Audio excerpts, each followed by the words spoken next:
Comment monter une colonne de cuisine?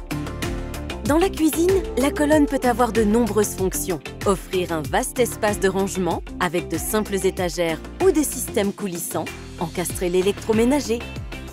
Voici les bons gestes pour installer une colonne pratique et solide.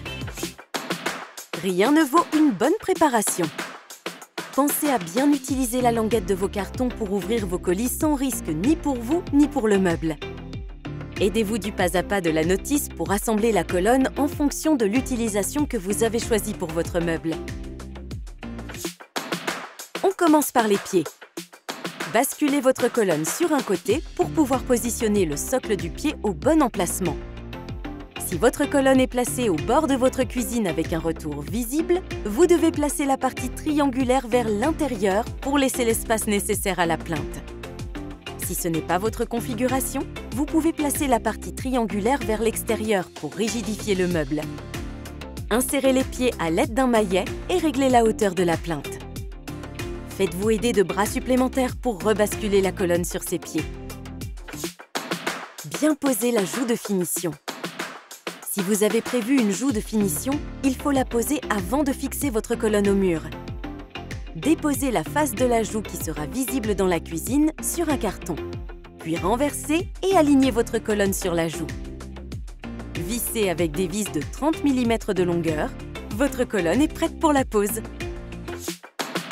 La colonne trouve sa place dans la cuisine.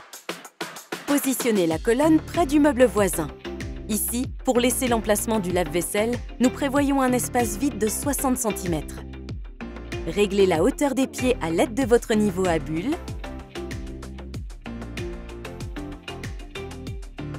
Et marquez la position de chaque équerre sur le mur.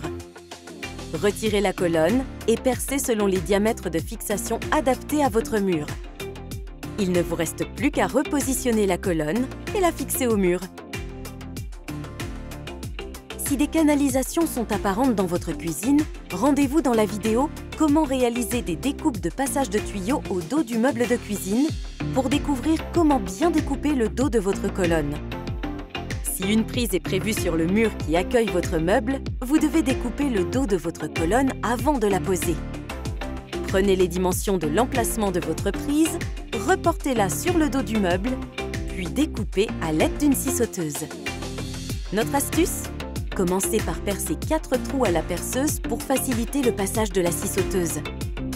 Et si votre colonne est positionnée entre deux meubles, pensez à régler la hauteur des pieds de son autre meuble voisin et à préparer sa fixation de la même manière. Enfin, dernière étape, assemblez votre colonne avec vos autres meubles en les vissant à l'aide de 2 serre-joints. On termine avec les rangements intérieurs.